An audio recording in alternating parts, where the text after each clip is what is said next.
Cabin mate 24 hours study hall and work space mobile app download చేసుకుని ఇప్పుడే మీ cabin book చేసుకోండి. నమస్తే, welcome to Suman TV. నేను మీ సాయి భైరి.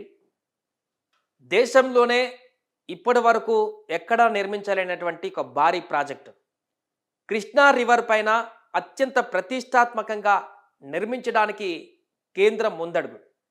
ఆంధ్రప్రదేశ్తో పాటుగా తెలంగాణ వాసులకు కూడా 90 కిలోమీటర్ల మేర డిస్టెన్స్ను తగ్గించేటువంటి అత్యంత కీలకమైనటువంటి ప్రాజెక్టు. ప్రస్తుతం కేంద్రం దీనికి గ్రీన్ సిగ్నల్ ఇచ్చింది. ఆంధ్రప్రదేశ్లో ఇప్పటికి అనేక ప్రాజెక్టులకు అనుమతులు ఇస్తున్నటువంటి కేంద్రం తాజాగా మరొక ముందడుగు వేసింది.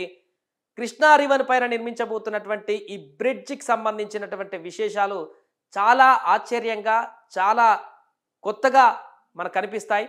రికార్డును నెలకొల్పోయేటువంటి దిశగా ఈ ప్రాజెక్టు నెలకొనబోతుంది. ఈ కారణంగా ముఖ్యంగా తెలంగాణ వాసులకు మరింత లాభదాయకంగా మారేటువంటి అవకాశం ఉంది. ఎందుకంటే తెలంగాణ ఆంధ్రప్రదేశ్ని కలుపుతూ కొనసాగేటువంటి ప్రాజెక్టులో అతి కీలకమైనటువంటి పాయింట్ ఇది. తెలంగాణ నుంచి తిరుపతికి వెళ్ళేటువంటి మార్గానికి ఈ యొక్క కొత్త ప్రాజెక్ట్ నిర్మాణం కారణంగా 90 కిలోమీటర్ల డిస్టెన్స్ తగ్గనుంది. అంతేకాదు పర్యాటకంగా కూడా ఈ ప్రాజెక్ట్ అనేది దేశంలోనే ఒక మణిహారంగా మారేటువంటి అవకాశం కూడా మనం చూడొచ్చు ఈ ప్రాజెక్ట్ని.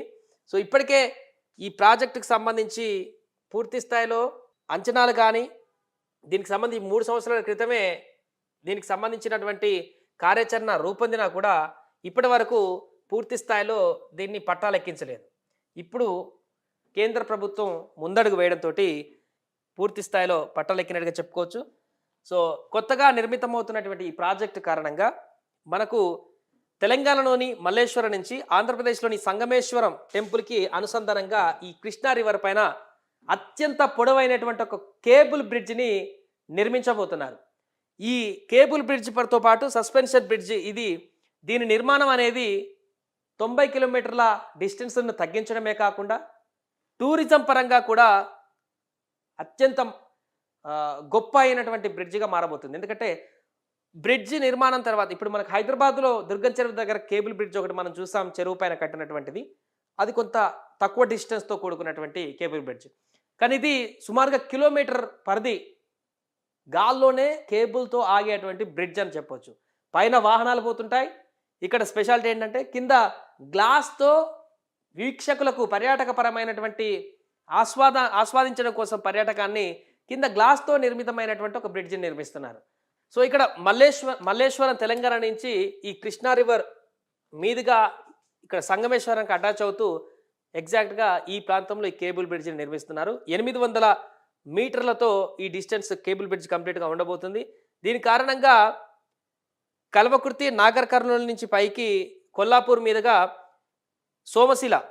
సోమశిల నుంచి మల్లేశ్వరం నుంచి తెలంగాణ నుంచి ఏపీలోకి సంగమేశ్వరం వద్ద అటాచ్ అయ్యి సిద్ధేశ్వరం, ఆత్మకూరు, నంద్యాల. సో ఇక్కడ మన కింద చూడవచ్చు సిద్ధేశ్వరం, ఆత్మకూరు, నంద్యాల మీదుగా ఇటు తిరుపతి వెళ్ళడానికి, ఆత్మకూరు మీదుగా నంద్యాల మీదుగా తిరుపతి వెళ్ళడానికి ఈజీగా ఇక్కడ ఒకటి ఏర్పాటు కాబోతుంది. సో ఇది తెలంగాణ నుంచి తిరుపతికి వెళ్ళేటువంటి భక్తులకి చాలా టైం సేవింగే కాకుండా చాలా వరకు ట్రాన్స్పోర్టేషన్లో కూడా ఉపయోగపడేటువంటి ప్రాజెక్ట్ అని మనం చెప్పవచ్చు. ఇది 3 సంవత్సరాల క్రితమే ఈ ప్రాజెక్ట్ నిర్మాణం కావాల్సి ఉంది యాక్చువల్గా. బట్ సాంకేతిక కారణాలతోటి ఈ ప్రాజెక్ట్ ముందడుగు పడలేదు. ఇప్పుడు కేంద్ర ప్రభుత్వమే ఒక ఇనిషియేట్ తీసుకొని టెంపుల్ టూరిజంలో భాగంగా దీన్ని ఒక ముందడుగులాగా భావించి నేషనల్ ఒరిజినల్ ప్రాజెక్టుల కిందకి తీసుకువచ్చి ఈ నిర్మాణాన్ని చేపట్టడానికి గ్రీన్ సిగ్నల్ ఇచ్చింది. రీసెంట్గానే కేంద్ర ప్రభుత్వానికి సంబంధించినటువంటి హైవేల మంత్రిత్వ శాఖ ఆధీనంలో ఉండేటువంటి కమిషన్, స్టాండింగ్ ఫైనాన్స్ కమిటీ కూడా ఆమోద ముద్ర వేసింది, గ్రీన్ సిగ్నల్ ఇచ్చింది. ఆ తర్వాతనే దీనికి సంబంధించిన పూర్తి వివరణ ఇప్పుడు బయటికి రావడం జరిగింది. సుమారుగా 1000 కోట్లతోటి ఈ నిర్మాణం చేపట్టబోతున్నారు. నెక్స్ట్ ఎలక్షన్ లోపే దీన్ని పూర్తి చేసి ఓపెన్ చేసేందుకు కూడా ప్రణాళికలు రచిస్తున్నారు. ఇప్పటికే టెండర్లకు సంబంధించినటువంటి ప్రక్రియను కూడా కొనసాగించబోతున్నట్టుగా తెలుస్తుంది. 2029 ఎన్నికల కంటే ముందే దీన్ని అందుబాటులోకి తీసుకొచ్చి పర్యాటక పరంగా గాను, రహదారుల పరంగా అంటే పైనుంచి తిరుపతికి వెళ్ళేటువంటి వ్యక్తులకు కానీ అందుబాటులోకి తీసుకువస్తున్నారు. ఒకవేళ ఇది పూర్తయితే దేశంలోనే ఇప్పటి వరకు ఎక్కడా చేపట్టలేనటువంటి ఒక అద్భుతమైనటువంటి కట్టడంగా మారబోతుంది. పర్యాటకంగా కూడా ఇతర రాష్ట్రాల నుంచి కూడా అట్రాక్షన్గా మారేటువంటి అవకాశం ఉంటుంది. దీన్ని చూడడానికి ఈ యొక్క బ్రిడ్జికి సంబంధించిన విశేషాలని అందరూ స్టడీ చేయడానికి. ఇప్పటివరకు ఉన్న కేబుల్ బ్రిడ్జే మనం చూసాం దుర్గ చెరువులు, అలాంటి వాటినే కొంత వింతగా చూస్తుంటారు. అలాంటిది కిలోమీటర్ పొడవునా ఇక్కడ కేబుల్ బ్రిడ్జ్ విత్ గ్లాసెస్తోని పర్యాటకులు వెళ్ళడానికి గ్లాసెస్తో కూడా నిర్మితం అవుతుందంటే ఒక పెద్ద ఐకాన్గా మారబోతుంది 2 రాష్ట్రాలకు అని చెప్పవచ్చు. ఎందుకంటే ఇటు తెలంగాణ నుంచి ఆంధ్రప్రదేశ్ లింక్డ్గా జరుగుతున్నటువంటి బ్రిడ్జ్ కాబట్టి 2 రాష్ట్రాలకు ఒక మణిహారంగా చెప్పవచ్చు. ఈ ప్రాజెక్టు తోటి అటు ఆంధ్రప్రదేశ్ ఇటు తెలంగాణ ఈ ఈ యొక్క పరిసర ప్రాంతాలు ఎవరైతే ఉన్నారో వారందరికీ అది పూర్తయిన తర్వాత కొంత లబ్ధి చేకూరేటువంటి అవకాశం కూడా ఉంది. ట్రాన్స్పోర్టేషన్ కాదు, ఆ పరిసర ప్రాంతాల్లో ఉన్నటువంటి ప్రజలు కూడా టూరిజం పరంగా కూడా డెవలప్మెంట్ జరిగేటువంటి అవకాశం ఉన్నట్టుగా కనపడుతుంది. ఏదేమైనా కూడా ప్రస్తుత ఈ కేబుల్ బ్రిడ్జ్ ప్రాజెక్టుకు సంబంధించినటువంటి అంశం కూడా తెరపైకి రావడం శుభ పరిణామంగా కనిపిస్తుంది. సుమన్ టీవీలో మీ పర్సనల్ అండ్ బిజినెస్ ప్రమోషన్స్ కోసం కింది నెంబర్కి కాంటాక్ట్ చేయండి.